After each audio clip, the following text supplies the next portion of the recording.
Have you ever witnessed a father forced to choose between his own sons, knowing that either decision could destroy what remains of his family? Right now, behind the ancient stone walls of Buckingham Palace, King Charles III is facing exactly that impossible choice, and the consequences will reshape the British monarchy forever.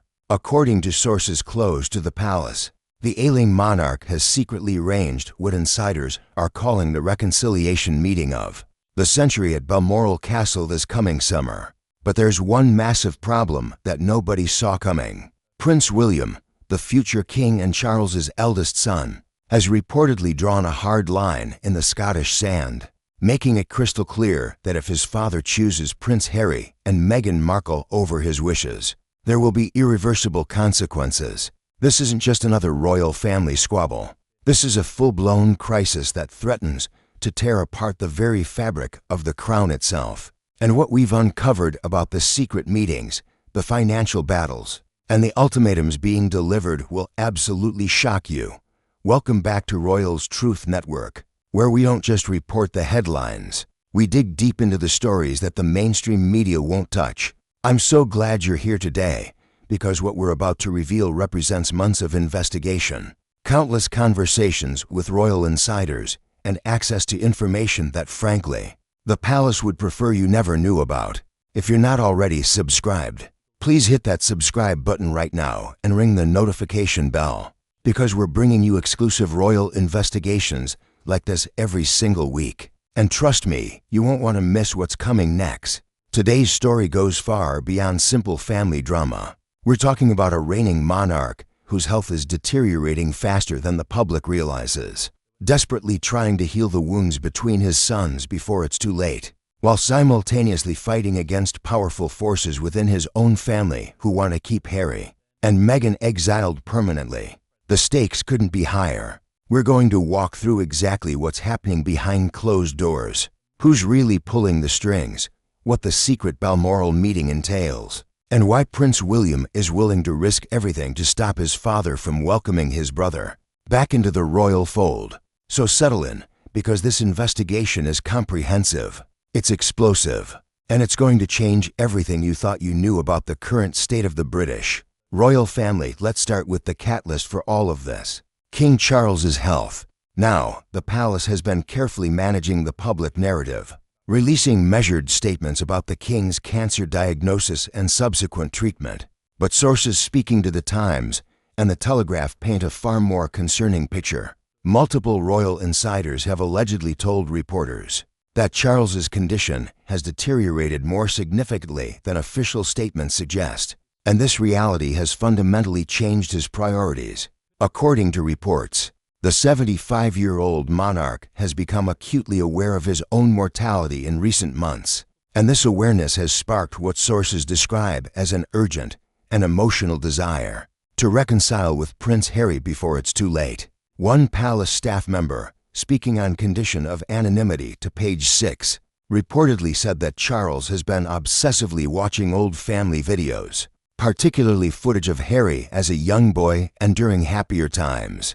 Before Meghan entered the picture, the source claimed that the king has told close confidants that he cannot die with this rift unhealed, and that he's haunted by the thought of leaving this world with one of his sons estranged and living thousands of miles away in California. This emotional vulnerability is apparently driving Charles to take action that others within the royal family view as reckless, dangerous, and potentially devastating to the monarchy's carefully reconstructed public image.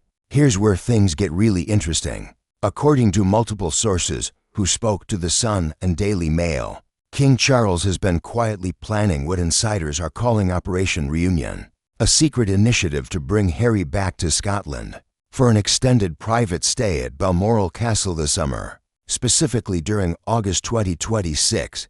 Now, Balmoral holds enormous significance for the royal family. It's where Queen Elizabeth II spent her final days. It's where the family traditionally gathers away from public scrutiny. And it's where some of the most important family decisions in modern royal history have been made. Charles apparently believes that the isolated Scottish estate, away from media frenzy and public pressure, provides the perfect setting for genuine reconciliation conversations. But here's the detail that makes this so incredibly controversial. Sources claim that Charles wants Harry to bring Meghan Markle and their children, Prince Archie and Princess Lilibet, making this a full family reunion. The king reportedly believes that his grandchildren, whom he's barely seen since they moved to Montecito, California, represent the emotional bridge that could rebuild the fractured relationship. Charles has allegedly told friends that he refuses to be a grandfather who doesn't know his own grandchildren, and that seeing Archie and Lilibet on British soil, playing in the same rooms where their father grew up, would be healing for everyone involved. But wait, because this is where Prince William enters the picture, and his reaction has reportedly been nothing short of explosive. Multiple sources, including royal expert Tom Quinn speaking to various media outlets, claim that when William learned about his father's secret Balmoral plans, he hit the roof during what witnesses describe as an unprecedented confrontation at Windsor Castle. According to these reports, William made his position absolutely clear. If King Charles proceeds with this reconciliation plan, if he welcomes Harry and Meghan back with open arms without requiring genuine accountability for the damage they've caused, then William will view it as a personal betrayal and a strategic disaster for the monarchy. Sources claim that the Prince of Wales argued passionately that Harry and Meghan have spent the past several years actively damaging the royal family's reputation through their Netflix documentary, Harry's memoir Spare, and countless media interviews where they made serious allegations about racism, neglect, and institutional cruelty within the palace. William reportedly believes that allowing them back without consequences sends a terrible message, essentially rewarding bad behavior and undermining everything he's been working to achieve as the future king. One insider allegedly told The Telegraph that William specifically said to his father, "You can't let them destroy us and then welcome them back like nothing happened. This isn't just about family, it's about the institution, and the institution must come first." Now, we need to talk about Queen Camilla because her role in this entire situation has been significantly underestimated by most media coverage. But our sources suggest she's actually playing a pivotal behind-the-scenes role in shaping Charles's thinking. According to reports in the Times and comments from royal biographer Angela Levin, Camilla has allegedly been one of the strongest voices arguing against reconciliation with Harry and Meghan.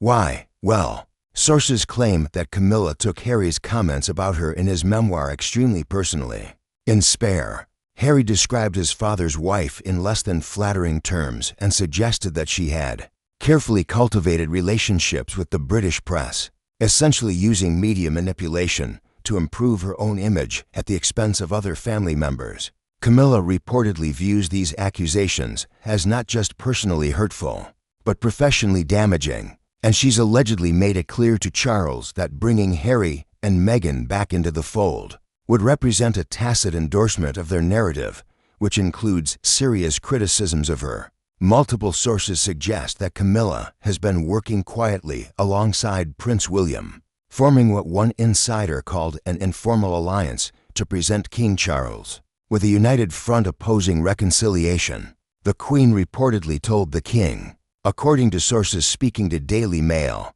that forgiveness is one thing, but forgetting is dangerous, and that the monarchy's survival depends on maintaining clear boundaries with family members who have chosen to commercialize their royal status. Let's talk about the financial dimension of this crisis because money, inheritance, and titles are absolutely central to understanding what's really happening here. According to financial experts and royal commentators who've analyzed the situation for The Guardian and Financial Times, the reconciliation question has enormous monetary implications that go far beyond emotional family dynamics. King Charles controls substantial personal wealth, estimated in the hundreds of millions of pounds, and his decisions about how that wealth is distributed among his sons will have lasting consequences. Sources claim that Harry currently receives no income from the crown or royal estates, having been financially cut off following his departure from royal duties and his move to California. However, there are apparently trust funds established by Queen Elizabeth II and potentially by Queen Elizabeth, the Queen Mother, that Harry may still access, and there's speculation about what might happen to these funds. Depending on how the current family rift resolves, Prince William, as heir to the throne, will automatically inherit the Duchy of Cornwall, which generates approximately £20 million annually and currently funds his family's leaf. Their participation in any family gathering. Public opinion on this reconciliation question is absolutely fascinating and deeply divided. Polling data from YouGov and other research organizations shows that British public sentiment has largely turned against Harry and Meghan, with recent surveys suggesting that approximately 65% of British respondents hold negative views of the Duke and Duchess of Sussex. However, in the United States, the picture is quite different, with Americans showing much more sympathy for Harry and Meghan's position, viewing them as victims of institutional racism and media persecution, rather than as selfish celebrities exploiting their royal status. This transatlantic divide in public opinion creates additional pressure on King Charles, because any decision he makes will be judged very differently depending on which side of the ocean you're standing. Prince William reportedly believes that British public opinion must be the priority, because the monarchy's survival depends on maintaining support in the United Kingdom, while Harry's camp apparently argues that the royal family needs to modernize and appeal to younger, more diverse, more global audiences who are more sympathetic to their experiences. So how do you think Charles should handle this? Should he prioritize his role as a father and pursue reconciliation at any cost? Or should he prioritize his role as king and side with William to protect the institution? Drop your honest thoughts in the comments, because I'm genuinely curious where you all stand on this incredibly complex situation. Now let's talk about what might actually happen at this proposed Balmoral summit if it goes forward. Sources speaking to the Times suggest that King Charles has been consulting with mediators and family therapists about how to structure conversations that could lead to genuine healing rather than just more arguments and hurt feelings. The king reportedly understands that simply getting everyone in the same room isn't enough, that there needs to be careful facilitation, ground rules, and perhaps even professional guidance to navigate the deep wounds that have accumulated over years. One proposed structure, according to insiders, would involve separate conversations initially, with Charles meeting individually with William and then with Harry before bringing them together, allowing each son to express their grievances and needs in a safe environment before facing each other. Charles reportedly also wants dedicated time to spend with his grandchildren, all of them believing that watching Prince George, Princess Charlotte, Prince Louis, Archie, and Lilibet play together might remind everyone what's truly important and what's at stake if this rift continues. But here's the problem that nobody seems to have solved. Even if everyone agrees to come to Balmoral, even if they sit in the same room and have difficult conversations, what happens afterward? What concrete changes would result from reconciliation? Would Harry and Meghan move back to the UK? Absolutely not, according to all available information. Would they resume any royal duties? Extremely unlikely given their commercial commitments and public statements.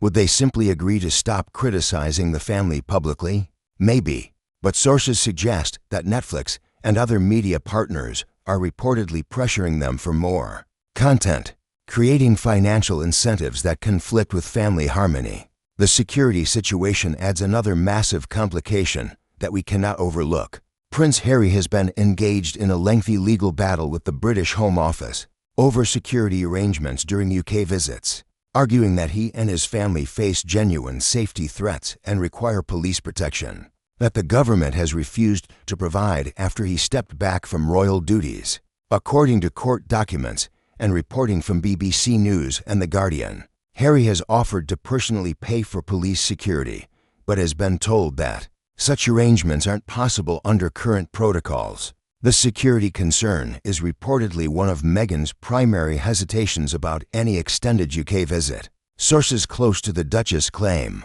she has legitimate concerns about bringing her children to Britain without guaranteed security, especially given the level of hostile media coverage and public criticism she receives. King Charles reportedly wants to personally guarantee security for any Balmoral visit, using his authority as monarch to ensure proper protection. But this has apparently created tension with government officials, who maintain that security decisions must be based on assessed threat levels and official protocols, not family preferences. So we have yet another impossible situation. Reconciliation requires Harry and Meghan to visit the UK. They won't visit without guaranteed security. The government won't provide that security, and Charles's ability to override these decisions is limited by constitutional constraints on royal power. How exactly does this get resolved? Nobody seems to have a clear answer, and this practical obstacle might ultimately prevent reconciliation regardless of anyone's emotional desires. Let's talk about the other royal family, members who haven't been in the spotlight, but whose positions matter significantly.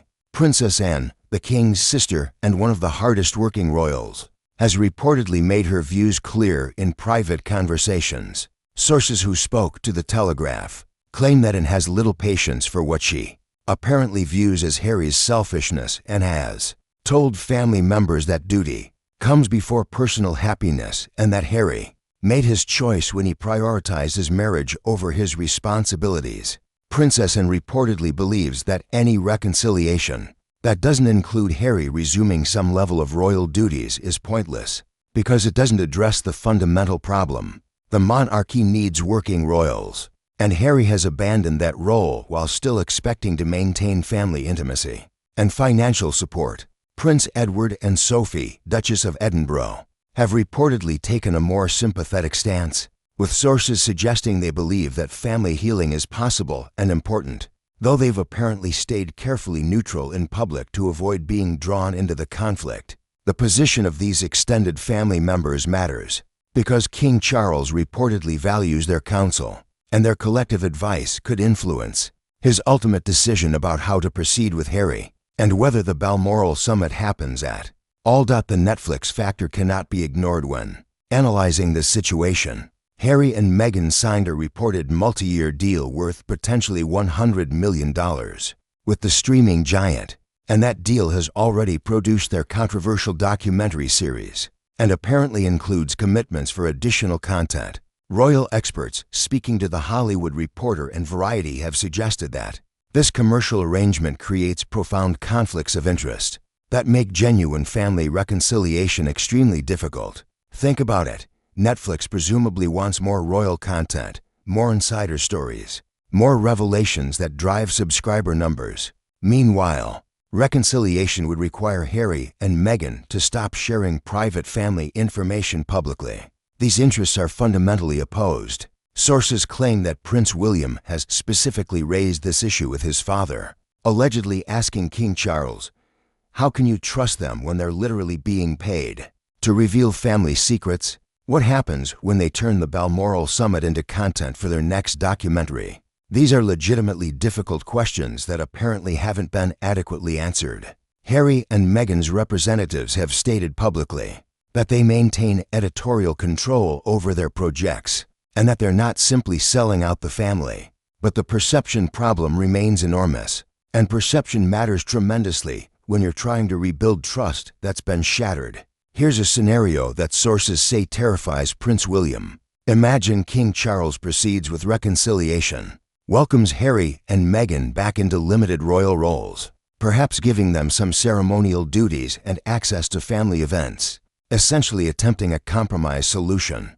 Then imagine William becomes king within the next decade, which sadly seems increasingly possible given Charles's health challenges. William would immediately face a choice: continue his father's reconciliation policy, or reverse course and re-establish distance from Harry and Meghan. Either choice would be incredibly difficult and would generate massive criticism from different constituencies. Sources claim that William has told confidants that he's desperately trying to prevent this scenario by establishing clear precedents now, while his father is still king, so that the situation is resolved before he inherits the throne.